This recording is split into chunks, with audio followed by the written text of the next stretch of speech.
Haven't met me yet, my name is Hannah Sylvester, and I'm a medical herbalist and herbal medicine lecturer from Lincoln.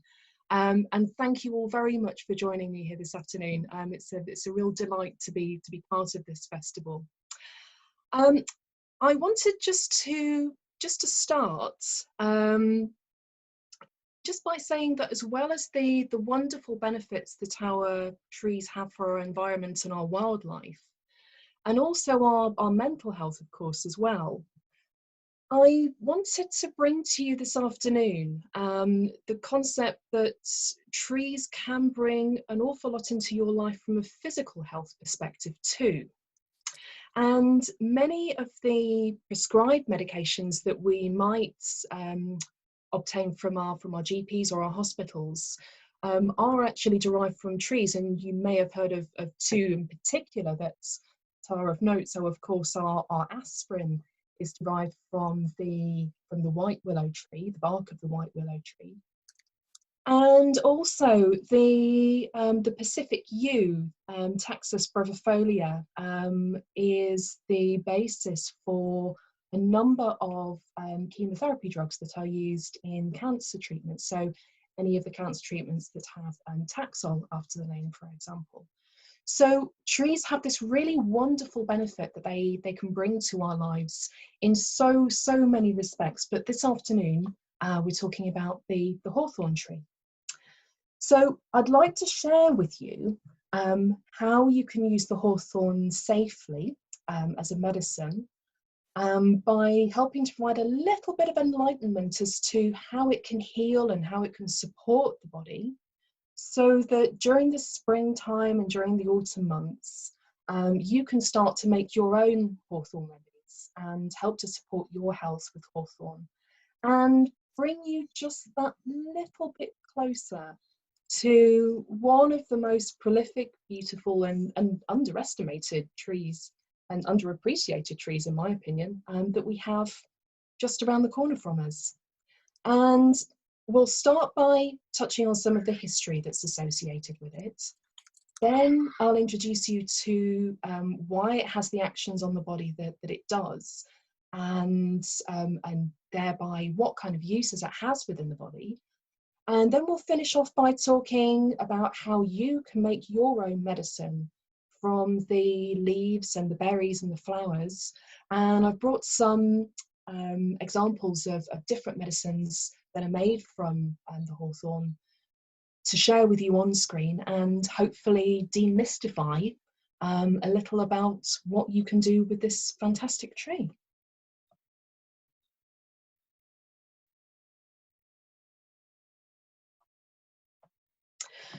So on our walks that we do in our daily lives, we will often come across hawthorn in its many species, and the ones that have particular note of medicinal use are the ones shown on screen now: the Crataegus laevigata, the monogyna, and the oxyacanthioids. Now, the thing is with hawthorn, it's a little bit promiscuous, and it will crossbreed quite easily, really. So actually finding out what type of hawthorn you've got growing in your particular area can be a little bit troublesome. But providing that it has the appearance of the one that's shown on the left-hand side of the screen there, you can get more pinky varieties, but it's usually the white ones that are the true Crataegus, rather than the specific variegated crossbreeds. And also importantly, that it actually has thorns, because some of the crossbreeds have the thorns bred out of them. Then you're pretty safe, really, to actually use it within the home. But one way you can identify when it goes to seed, when it goes to berry, is that the laevigata has two seeds in the laevigata has two seeds in its berries, whereas the monogyna usually just has a single seed. But like I say, it's not always the case. purely and simply because they do crossbreed, so some aspects cross over and some don't. Now, as well as it being known as its Latin binomials, its Latin names, hawthorn has quite a number of different common names that we know it by. Obviously, there's hawthorn, which is the main name that we know it by, but it's also known as quickthorn. It's been called May in certain areas of the country. It's in some texts, some older texts, it's referred to as father of the heart.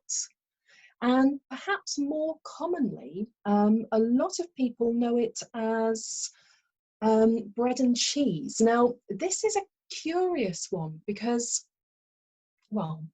it doesn't look like bread and cheese. But to a certain extent, it also doesn't taste like bread and cheese either. But what you get by picking the fresh flowers and the fresh flowers and leaves that grow in May, it has a very slight nutty flavour to it, and it's that's been seen to be synonymous with the taste of cheese that some people say that it tastes of. And to be honest, as a quick foraging snack, if you're out and about and walking your dog or going for a walk in the countryside, it's really quite pleasant. Just be aware of where you pick it from, because if you're near an area where it might have been sprayed, then obviously you don't want to ingest that, but just be aware of where you're picking from, and you could be in for a bit of a tasty treat, really.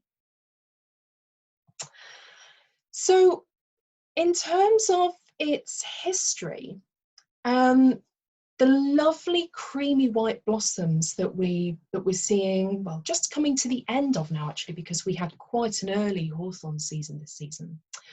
They usually come out in May, and this is why it's known as the Mayflower.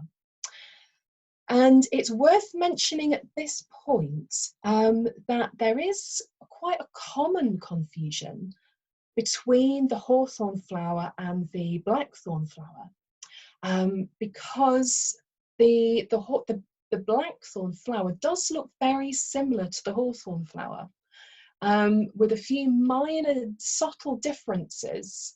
I would certainly suggest having a look at pictures of both flowers on the internet or in your plant ID guides, just to be clear. But the one real main giveaway factor is that hawthorn is called Mayflower because it flowers in May. Now, this year, with it being quite a mild winter, we started to see the hawthorn flowers coming up in certainly up here in Lincolnshire, about the last week of April. So if you're noticing that the flowers are coming into flower around that time, then, as well as looking at the leaf shape as well, because the leaf shape is different, you can be pretty sure it's hawthorn. If you're seeing the blooms in March, for example, or sort of late February, that will be blackthorn, which is a different tree entirely. But on May Day, hawthorn used to be used to decorate the maypoles. Now, it was thought that it brought protective powers, and this possibly might be to do with the fact that it's quite a tough tree, a tough bush, and historically it's always been used as a wood for carving walking sticks from. But also, sort of more interestingly, the hedges and sort of pasture borders in our farmland were often planted, and are still often planted, with hawthorn. And in centuries gone by, this was deemed to be a particularly good thing because it was seen to be a symbol of fertility and to help with the fertility of livestock. Now, some of you might also be aware of Nicholas Culpeper, the rather famous herbalist from the 1600s, who practiced in London, in North London actually. And he wrote several volumes of work, but in his Complete Herbal, he was quite specific with his use for hawthorn. in the sense that he described it, translating from the Old English, of course, he used it in his times for dispersing large urinary stones. And he also wrote of the fact as well that an infusion of the leaves could be used to help to remove thorns that were stuck in the body. So if someone pricked themselves and they had a thorn stuck in the body, if the person was to drink the infusion of the hawthorn leaf and flower, then that was said to take that thorn away and to take the sting away. Now, it's not until the sort of early 1900s, really, that hawthorn came into a further prominence for the uses that it's used for today. And what I would really like you to do, I'm going to see if I can see the chat box. What I would love to do is for you to have a look at the picture that's on screen there, and just type in the chat box what that branch structure reminds you of. And this is the branch structure of hawthorn in the snow.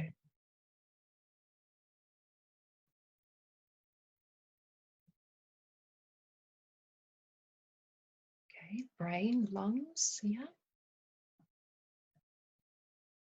Corals, it is quite coral-like, isn't it?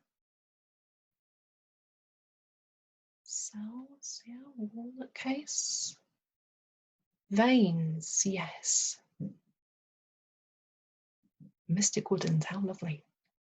Vascular system, heart, yes. Great. Okay, and capillaries, yes. So within herbal medicine, there was at one time, and it still can be used to a point, a philosophy called the Doctrine of Signatures, whereby a plant or a tree, or the way that a plant or a tree presented, was said to resemble how it could be used within the body. Now, obviously, trees have great branching structures as it is, as a regular feature.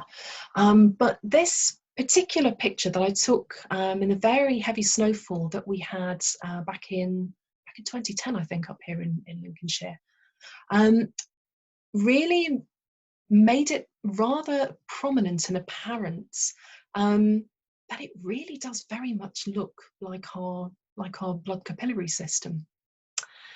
And this is how the hawthorn is mainly used now. It's mainly used as a cardiovascular remedy for treating a number of heart conditions.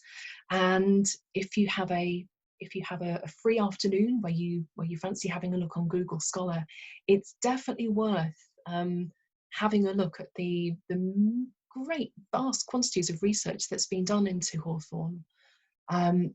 And it's still ongoing now. I was going to put a screenshot in, but I decided not to. I wanted to keep it nice and tree focused.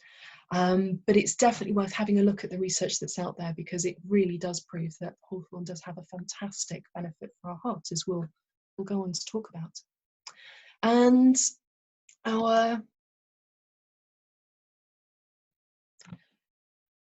the parts of the plant that we use all parts of plant root. We use the flowers and the leaves in the springtime, so in May, and we also collect the berries in the autumn as well. And it goes without saying, but I always just like to mention it, that obviously because the berries are red, it's always worth making sure that you are absolutely sure that what you're picking is hawthorn before you pick it, because obviously there are a number of red berries that are really rather poisonous.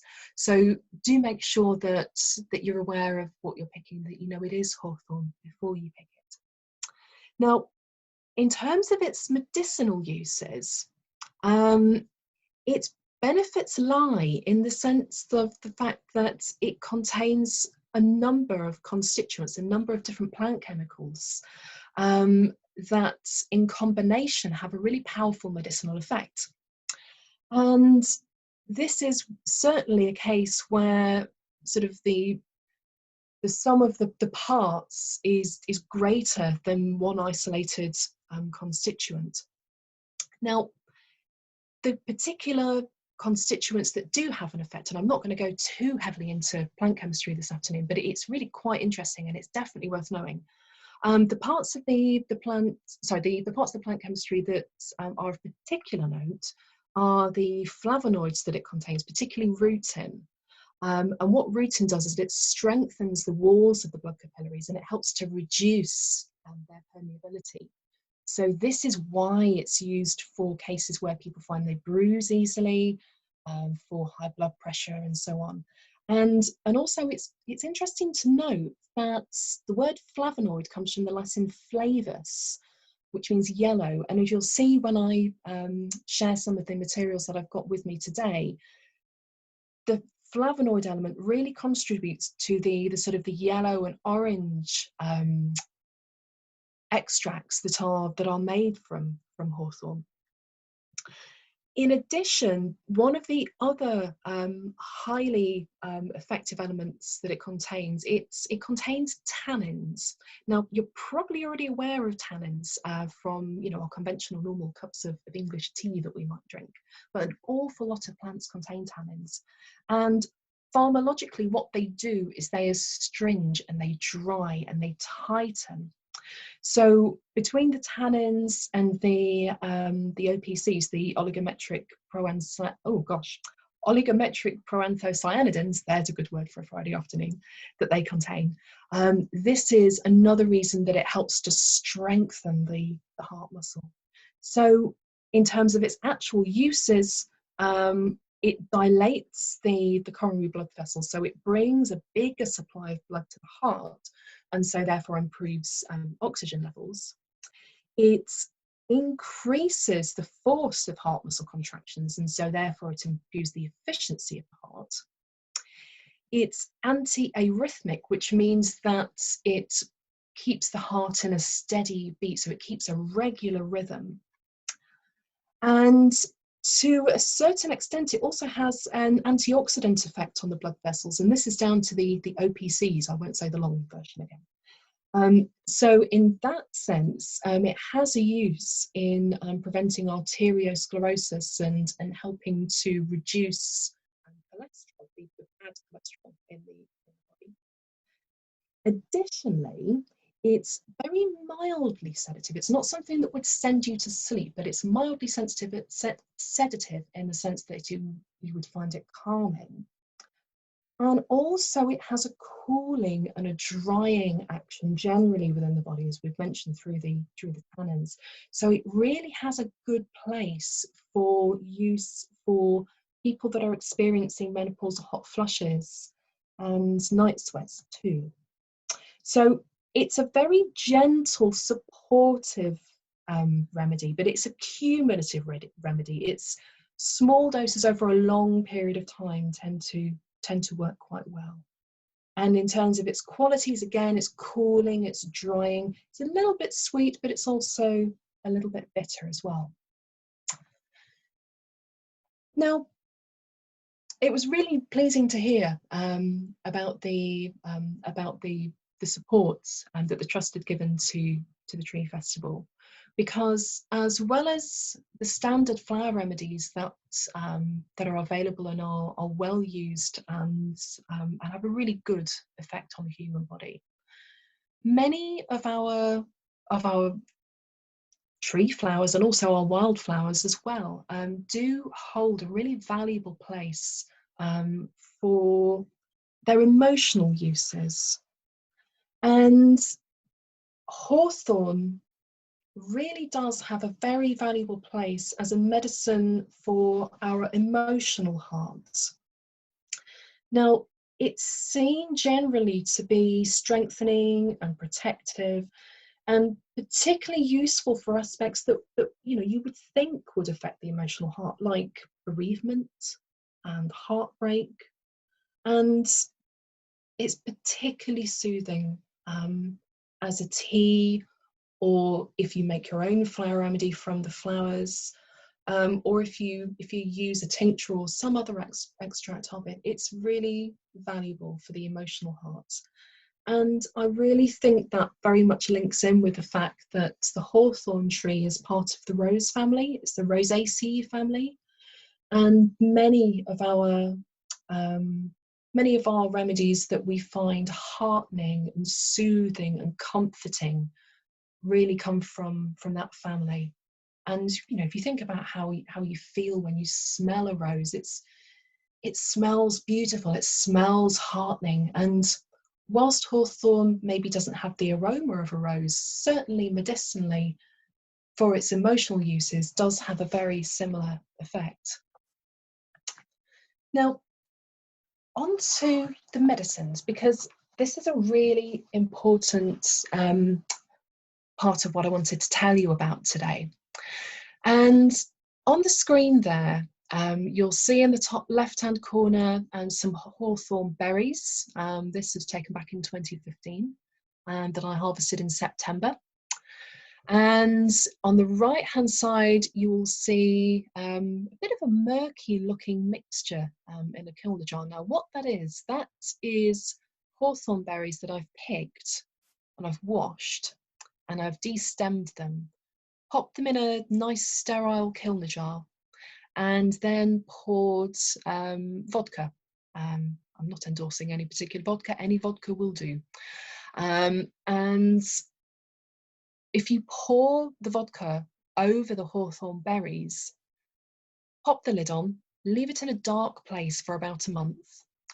What you end up with after a month is an extract that looks very similar in that to colour, which you then strain through some muslin into something that makes a good thing to pour it into. I usually use a good Pyrex measuring jug, because then it's got a lip on it, which makes it much easier and much more, well, it's not going to spill as much.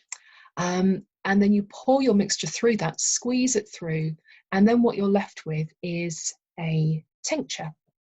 Now, I'm just going to stop sharing there for a moment, because what I will do is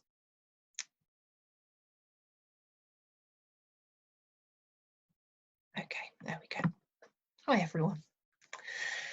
So what I'd like to show you now is a number of different extracts that I've made from hawthorn, some that I've bought in as well, because as a herbalist, it's very time consuming to pick and to make all of your own remedies. So whilst I do make some of my own, I do buy in some as well.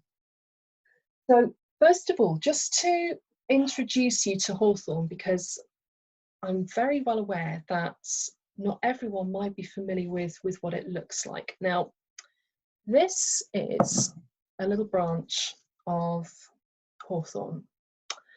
So you will see there, it's very classic leaf shape. It's quite a tough leaf.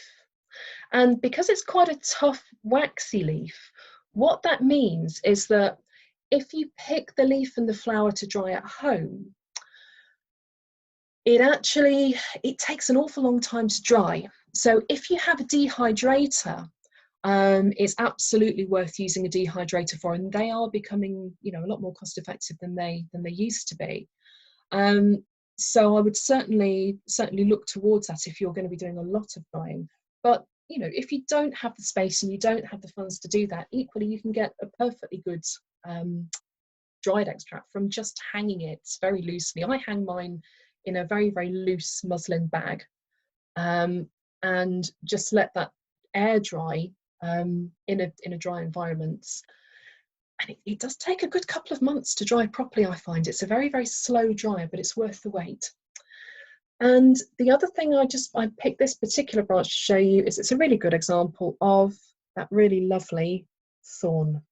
So when you're looking out for your hawthorn, you're looking out for that leaf shape and the thorn, and then also the flower shape as well. Now, for anyone that's picked hawthorn, you might be aware that it doesn't really, particularly in its later stages, because we're now well into May, and the flowers are starting to die back and to drop off and go to seed. So the flowers, when they appear in those little bracts there that just come off the main branch. And I think, oh yep, here we are. So this one still has, to a certain extent, some of the flowers on, but much of them fell off when I tried to pick them. So that's your classic, oh, there we go, it's fallen off. The very classic Hawthorn presentation there. So that's one thing you can look out for. Now, in terms of using the flowers and leaves as they are at the moment, what you want to pick is this part. So the nice little green bracts with a few leaves and little flower bracts on, and just, they do pick very easily. You don't need to pick the whole branch. And pick them, and then you can dry them, or you can use them fresh as well. And with the pickings that I made earlier, I picked a little bit for some tea. Now, do you remember what I was saying about those flavonoids? And the fact that is that going to show? They extract as a very orangey, actually that's probably better. There we go. So they extract as a very, very orange extract, actually. Not something you would expect from, well, basically from a green leaf and a white flower. So it looks really rather pretty. So that's been brewing for probably about half an hour, I would say. And the smell is unusual, but it's not unpleasant. It has a certain smell of a certain bitterness to it, but it tastes really very nice. So after today, if you haven't tried fresh hawthorn tea before, because it is May and we only get one chance to do this a year, do try and make a fresh leaf and flower tea from some hawthorn if you've still got some out where you are in the country. Now, when you dry hawthorn leaf and flower, it does go darker. So it's lost the flowers themselves have turned a more brown colour, and the leaves have gone sort of a slightly brown colour, but it's very, you might be able to hear, it's quite harsh. And that's kind of synonymous with that very sort of very tough, waxy sort of leaf structure that you get. But to make sure that you have hawthorn leaf and flower throughout the year, it's a good idea to try and dry some too if you can, just to keep your stocks topped up, so to speak. And then if you keep what you've dried in a clean, sterile, that's another really important bit, because the more sterile the receptacle that you're keeping it in, the less chances of it growing mold and going off and spoiling, basically. So that's the dried leaf.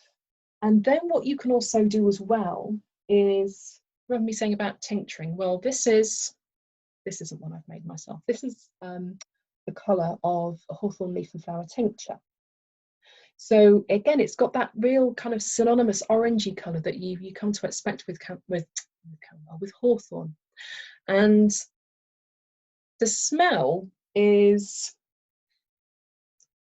it smells a lot sweeter than the fresh tea, and it's where that sort of the strange sort of line comes between it being bitter but also sweet. And the bitterness tends to come out more in a tea, but because hawthorn is a remedy that extracts really well in water but also alcohol, and as herbalists we mainly use tincture preparations, so the liquids kind of extracts that I've got behind me, but we also use teas, and we use the two sometimes for slightly different reasons, because some plants, their chemical makeup means that they will not extract in water, and they will only extract in alcohol. Equally, there are some plants, such as the marshmallow plant, for example, that extracts very readily in water and not so well in alcohol. So it's about getting that balance of finding the right type of extract that's going to get the best effect within the body. So the water extracts of hawthorn are going to be cooling and they're going to be drying. So your hawthorn tea as part of a tea tub, someone with hot flushes, is going to be very beneficial. To get some of the more sweeter, more cardioactive, cardionutritive properties, you will do much better from a tincture. And it is particularly sweet. So have a try and see, if you are going to be making your own remedies, see which ones you feel are going to best fit the situation. And the other thing about the hawthorn tincture as well is that once you've made your tincture, you only need a very small amount of it. So usually a teaspoonful, once or twice a day maybe, is sufficient to get a good therapeutic benefit from it. Whereas with the tea, you might need to drink a little bit more of that. It depends on how sensitive you are to medicinal plants. Moving forward into the autumn, obviously I had some pictures up there earlier of the berries. So the berries, obviously when they're fresh, are very, very, they're very red, they're very vibrant, they look nutritious, they look like they're going to do you some good. And when they dry, these are a little bit battered. These are some of the ones I take around to do talks with. But they dry really quite hard, and certainly go an awful lot darker when they dry as well. And with the berry, in comparison with the flower, so that's the flower, that's the berry. The berry tincture is significantly, you can see that, significantly darker, as you would expect. There are more flavonoids in the berry than there is in the fruit and flower. Sorry, the leaf and flower. And it's lost a bit of the sweetness that you get from the leaf and flower, but it definitely has a very, very strong berry flavour and a very strong berry sort of scent too. So you can really get that beautiful, nutritious aspect from it.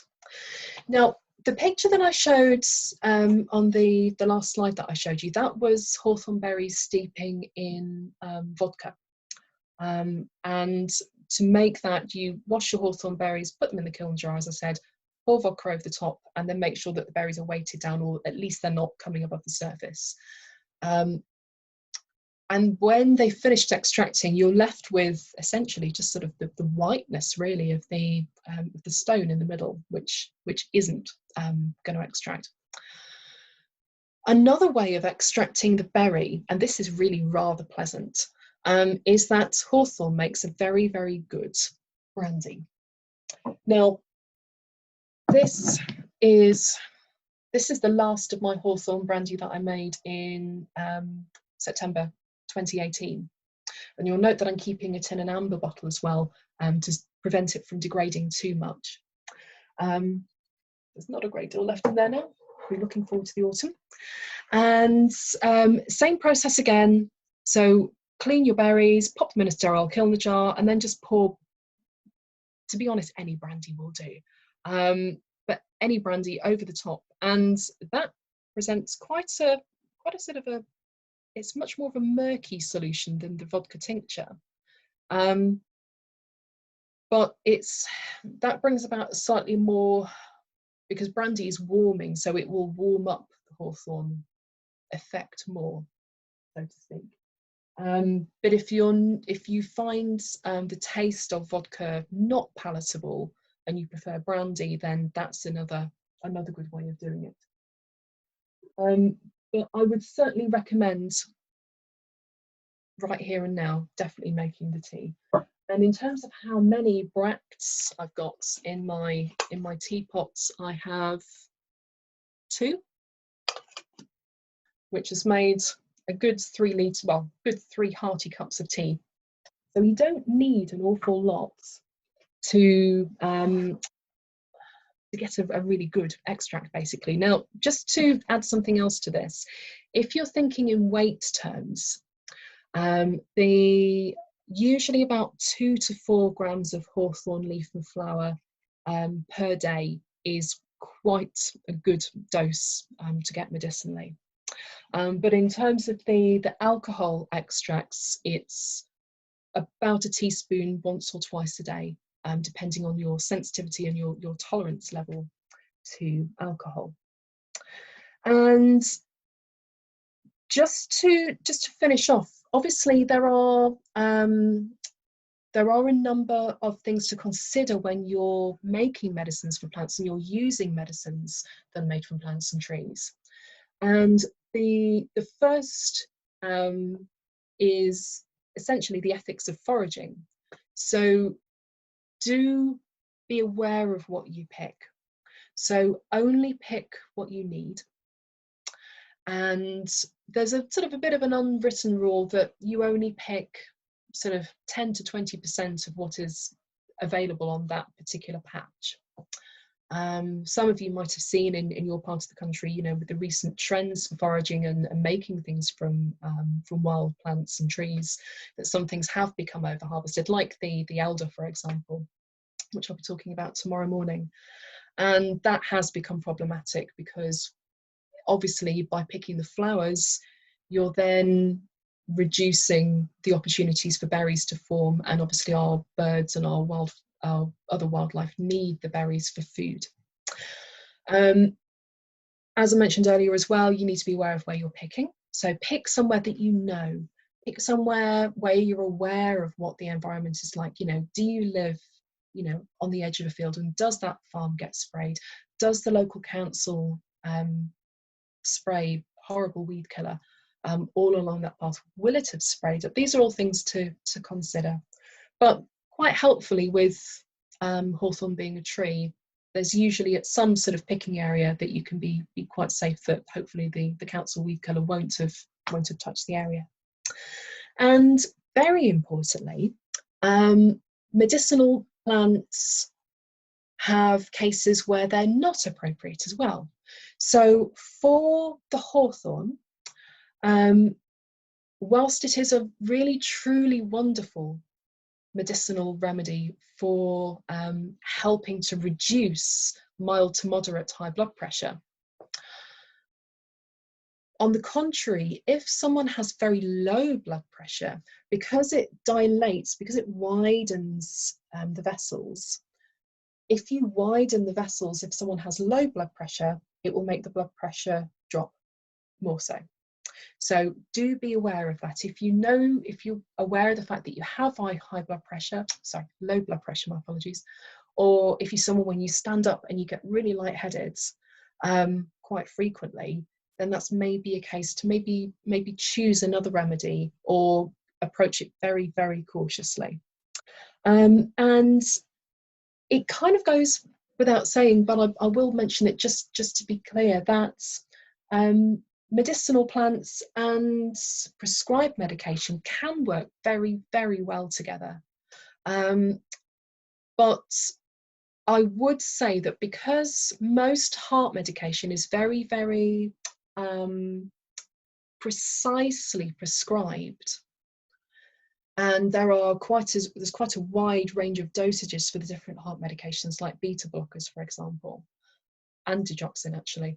I would say that if you are taking any prescribed heart medication, to contact a herbalist and just make sure that what you're planning to do with hawthorn is going to be safe for you and isn't going to cause any derogatory effects on your heart health or interfere with the good that your heart medication is doing, because most heart medication is pretty well prescribed and pretty well tolerated now.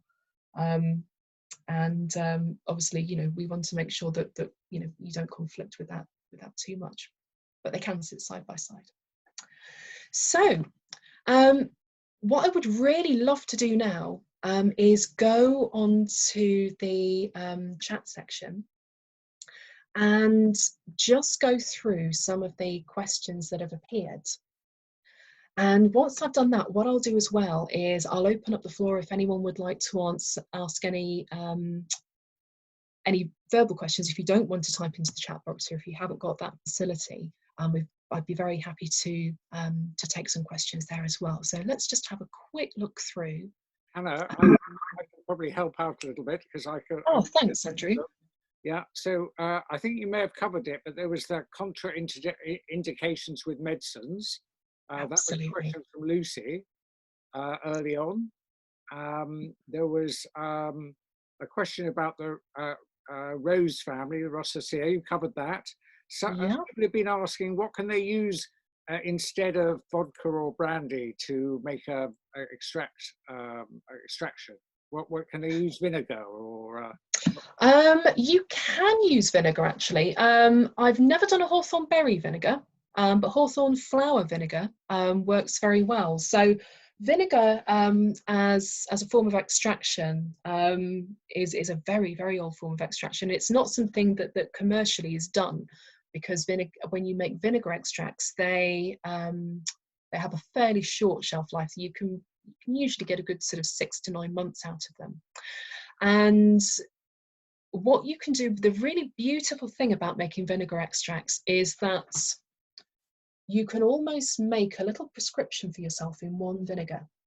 So you can, if you want to address some emotional heart issues or look to give your heart some support, you could add the hawthorn in there. But then if you wanted some more sort of more direct nutritive value in there as well, you could put some nettles extract well into vinegar. So you can kind of make a combination vinegar, which actually can turn out really rather well. But also the other thing about using vinegar extracts is, and when you're making vinegar extracts, do use a good apple cider vinegar if you can. And if you don't like the taste of it, you can use it as a facial toner, but also you can clean your bathroom tiles with it as well. So if you look at the bottom of the chat, you've covered all the questions above, but if you look, Pip Spratt, does Pip Spratt want to come in and ask a question? That's an unusual one. Yeah. Yes. Pip, do you want to ask your question? Yeah. Can you hear me okay? I can, Pip. Yes. Hi. Hi.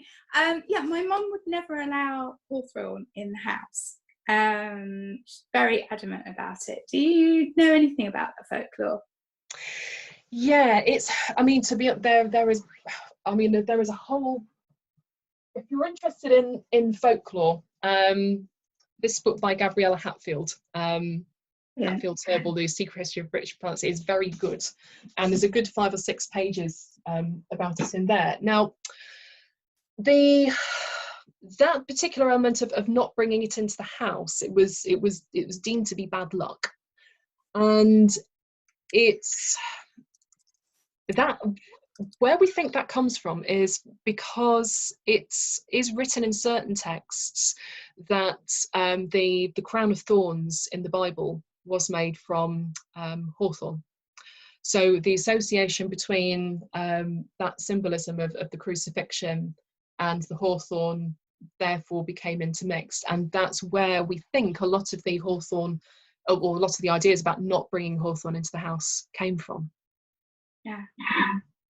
Interesting. Thank you for that. Let's have a look at some of the other questions that we've got here. Yes. Do you add sugar to your alcoholic tinctures? That's a very good question. Now, in terms of adding things to your tinctures, you actually don't need to, because the alcohol acts as a perfect preservative. So because of the constituents that you're extracting from the hawthorn, and because of the alcohol properties together, and to be honest, it's with any tincture that you make, you don't actually need to add sugar to them, because they keep preserved very well. And I mean, to give you an idea, I mean, for example, the Hawthorn berry tincture that I brought out of my dispensary was made in 2018, and it expires in 2023. Now, admittedly, that's slightly different, because the commercial herbal tinctures are made with ethanol.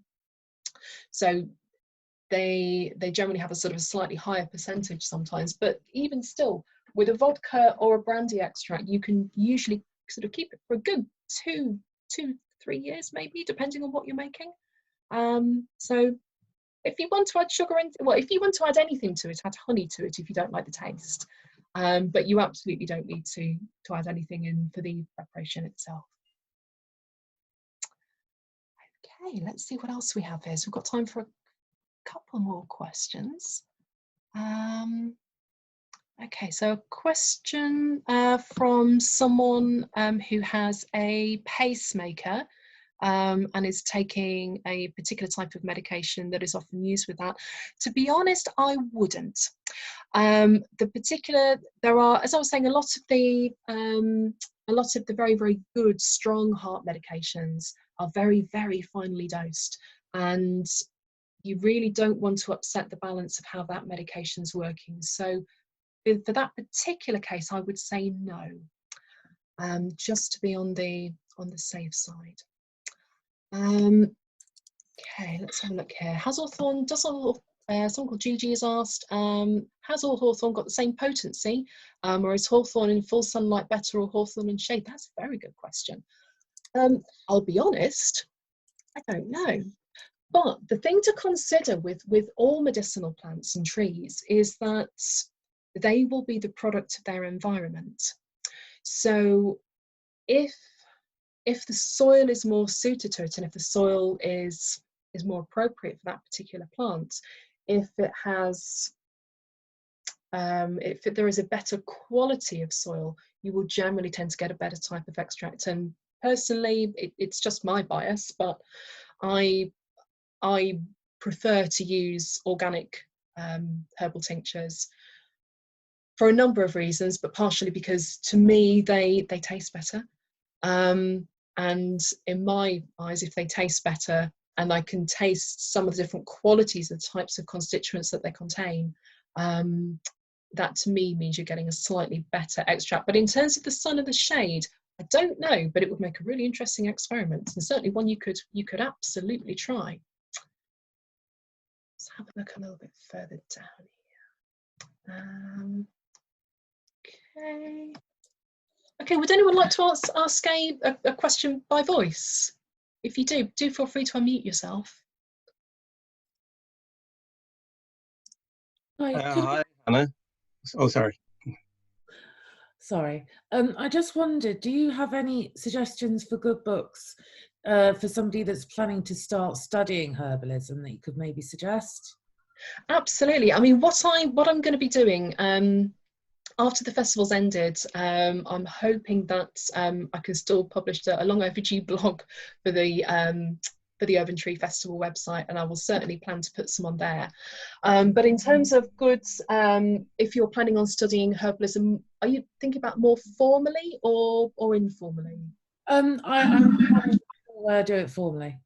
Okay, so a good place to start is looking at a book called The Complete Herbal Tutor, which is by an author called Anne McIntyre.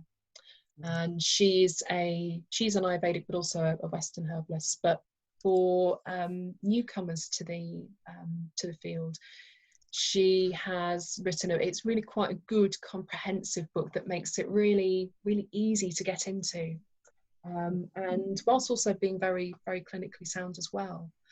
And I would say for people that are looking at starting to approach interacting with plant life a little bit more differently, looking at its more medicinal benefits. Julie Bruton Seal and Matthew Seal have written a really beautiful book called Hedgerow Medicine. And what that provides is basically all of the things in it are native to or grow easily in the UK. And hawthorn is actually in here, as is the lime flower tree. And it provides a really user-friendly introduction to the history of how they've been used, but also simple things that you can make at home with home ingredients without needing a lab to do them with. So they're definitely two that I would recommend. Thank you. Thanks, Lucy. Does anyone else have a question? Yes, Hannah, hi. Hello. Hi, I'm over here in Ireland, so Hello. hello. I'm actually in what's known as the Garden County, Wicklow. But I used to work in London. I'm a landscape architect. I used to work in London Borough of Ealing, the Parks Department, and one of my friends was from Lincolnshire. So you'll see I've just posted in terms of your own, I think the eastern part of Lincoln, I'm right, is quite flat, but I've just, as I've been waiting to ask the question, I've been viewing Google Maps, and there seems to be quite a rich pastoral network of fields. And is shortage of the species, I mean, it has to be in hedgerow removal. Is it easy for you to get the material in terms of the broader landscape conservation issues that arise, and for others in that area? Yeah, I mean, fortunately in Lincolnshire, I mean, most of Lincolnshire is arable, but there is a fair amount of pastoral farming that goes on as well. We are quite lucky that the farmers have preserved quite a lot of the hedgerows. Okay. But equally as well, because it is such a rural county, I mean, it's stuck on the edge of the country. People don't come here without a reason. You know, no motorways come through it. And I just noticed there's actually a town called Louth. This is small, and it's exact same spelling for a small, or for our smallest county, just south of the border with Northern Ireland. Okay. Yeah. Interesting. There you go. Thank you for sharing that. Okay. Yeah, we are quite lucky in Lincolnshire. We because it's so rural, we do have a lot of open countryside, and you know, some people might call it flat and boring, but not all of it's flat, and it's definitely not boring. Thank you. Thank you. And well done. Thanks for your presentation. Thank you for your question. Hannah, okay. So Andrew, can I hand back to you? Well, you've got 3 minutes before I really have to shut this down. So that's fine. I will just share my very last slide, which is let's go from here to here. There we go. Okay. So I'm absolutely delighted that so many of you have spent the afternoon with me this afternoon. It's been really lovely to see so many people taking an interest in Hawthorn. If you are interested in finding out more, I'm on Instagram. You can search for the District Herbalist. That's my business name. Also on Twitter and on Facebook as well. And I do have a newsletter as well that I send out from my websites. And Andrew, I'll hand back to you for the final parts. But finally, just to say thank you all so much for for supporting the festival. And I do hope that it's inspired you to take a bit more interest in our native hawthorn. Over to you, Andrew. Okay, well, everybody, I'm sure you're with me on this. That was a really interesting, entertaining and interactive workshop. So thank you very much for everyone choosing this workshop to come on. That's fantastic. Maybe what we'll do is we'll unmute you all so you can all give Hannah a round of applause. Yes, please. Brilliant. Thank you so much. And as I said, we are planning to upload this to the YouTube channel. As long as I remember to actually press the button to make that happen. On the call is a fantastic volunteer called Ross Finley. He's been volunteering from up in Scotland, and he's been putting all our material up on YouTube. So a big thank you to Ross. We're going to jump ship now. We've got a book club to follow, but tomorrow morning, if you haven't signed up already, 10:20, Hannah will be talking about the Elder tomorrow at 10:20. I did put the link in the chat, so if you quickly scroll through the chat, you can find it. There are still places left, so do sign up for that. And otherwise, Hannah, a big thank you for joining in and contributing to the festival in this way. And everybody, if you can afford a little donation to the festival, we'd be really grateful. But I know that many of the people on this call have already donated. So thank you very much to you who've already done so. And yeah, enjoy more of the festival. Hope to see some of you tomorrow. All the best. Thank you so much. Thank you. Thanks, Hannah. Thank you. Brilliant. Bye-bye now. Really Lovely. good. Thank you.